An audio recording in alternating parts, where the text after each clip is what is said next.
بسم اللہ الرحمن الرحیم۔ ناظرین کرام، یہ واقعہ تاریخی کتاب داستان ایمان فروشوں سے لیا جا رہا ہے جب صلاح الدین ایوبی نے بیت المقدس کے راستے میں آنے والے مسلمان قلعوں کو فتح کرنا شروع کیا جو صلیبیوں کے مددگار تھے۔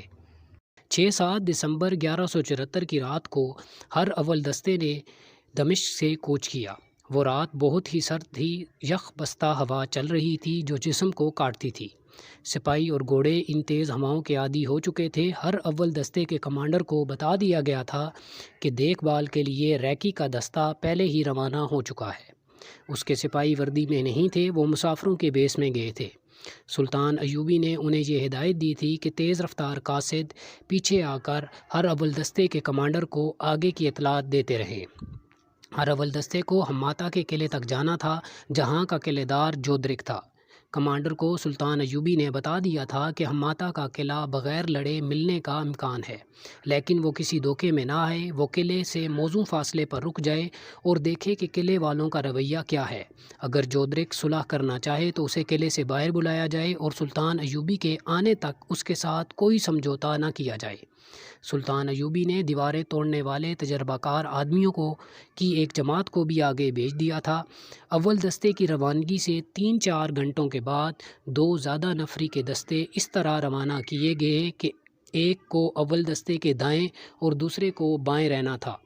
ان کے لیے ہدایت یہ تھی کہ اگر ہماتا کے قلعے سے اول دستے کا مقابلہ ہو جائے تو یہ دونوں دستے دونوں طرف سے آگے بڑھ کر قلعے کا محاصرہ کر لیں اور اس پر اس قدر تیر برسائیں کہ دیوار توڑنے والی جماعت دیوار تک پہنچ جائے۔ ان دونوں حصوں کے درمیان سلطان صلاح الدین ایوبی جا رہا تھا۔ اول دستے اور دونوں پہلوؤں کے دستے سلطان ایوبی کی فوج کا چوتھا حصہ تھے۔ اس نے باقی تمام فوج پیچھے روک رکھی تھی۔ اس نے کم سے کم نفری سے دشمن سے جھڑپ لینے کا پلان بنا لیا تھا۔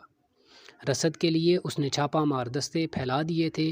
ایسے چھوٹے چھوٹے دستے ہماتا سے آگے بھی بھیج دیے تھے تاکہ ہماتا سے کوئی قاصد حلب تک نہ جا سکے، اور اگر کہیں سے کمک آ جائے تو چھاپہ مار اسے شب خون سے پریشان کرتے رہیں اور ان کی پیش قدمی کو روکے رکھیں۔ اگلا دن گزر گیا، رات گہری ہو چکی تھی جب اول دستے ہماتا سے 2-3 میل دور تک پہنچ چکے تھے۔ 9 دسمبر 1174 کی صبح طلوع ہوئی تو قلعے پر کھڑے سنتریوں کو دھند میں ایسے سائے سے نظر آئے جیسے بہت سے انسان اور گھوڑے ہوں۔ کوئی قافلہ ہو سکتا تھا۔ جوں جوں سورج اوپر اٹھتا گیا دھند چھٹتی گئی اور سائے نکھرتے گئے۔ سنتریوں نے دیکھا کہ یہ تو فوج ہے۔ انہیں ابھی یہ معلوم نہیں تھا کہ قلعے کے دائیں اور بائیں جانب بھی فوج موجود ہے جو انہیں نظر نہیں آ سکتی۔ نکارہ بجا دیا گیا۔ ایک کمانڈر دوڑتا اوپر آیا۔ اس نے فوج دیکھی تو دوڑتا گیا اور قلعہ دار جودرک کو اطلاع دی۔ گھبراؤ نہیں، جودرک نے کمانڈر سے کہا، یہ کسی عملہ آور کی فوج نہیں ہو سکتی۔ صلیبی مجھے قتل نہیں کرا سکے، انہوں نے کوئی اور سازش کی ہوگی۔ انہوں نے الساہلے سے یہ حکم لے لیا ہوگا کہ ہماتا کا قلعہ مجھ سے لے کر کسی اور کو دے دیا جائے۔ یہ فوج قلعہ لینے کے لیے آئی ہوگی۔ تم باہر جاؤ اور دیکھو کہ یہ کس کا دستہ ہے اور یہ لوگ کیا چاہتے ہیں۔ کمانڈر گھوڑے پر سوار ہوا اور باہر کی جانب نکلا اور سلطان ایوبی کے اول دستے کی طرف گیا۔ اس نے علم دیکھا تو سلطان ایوبی کا تھا۔ وہ ذرا پیچھے ہی رک گیا۔ اول دستے کا کمانڈر اس تک آ گیا۔ دونوں نے ایک دوسرے کو پہچان لیا تھا۔ یہ دونوں کمانڈر نور الدین زنگی کی فوج میں اکٹھے رہ چکے تھے۔ ایسا بھی ہونا تھا کہ اب ہم آپس میں لڑیں گے۔ اول دستے کے کمانڈر نے اس کے ساتھ ہاتھ ملا کر کہا، زنگی زندہ تھا تو ہم دوست اور رفیق تھے، زنگی مر گیا ہے تو اب ہم دشمن بن گئے ہیں۔ تم کیوں آئے ہو؟ قلعے کے کمانڈر نے پوچھا۔ تم قلعے کو نہیں بچا سکو گے، اول دستے کے کمانڈر نے کہا۔ میں تمہیں مشورہ دیتا ہوں کہ جاؤ اور قلعہ دار جودرک سے کہو کہ قلعہ ہمارے حوالے کر دے اور خون خرابہ نہ ہونے دے۔ ہم تمہیں زیادہ مہلت نہیں دیں گے۔ تھوڑی ہی دیر میں تم دیکھو گے کہ قلعہ محاصرے میں آ چکا ہوگا۔ تمہاری کمک وغیرہ کے تمام راستے بند کیے جا چکے ہیں۔ اب بہتر یہی ہے کہ تم ہتھیار ڈال دو۔ قلعے کا کمانڈر کوئی جواب دیے بغیر واپس اپنے قلعے میں چلا گیا۔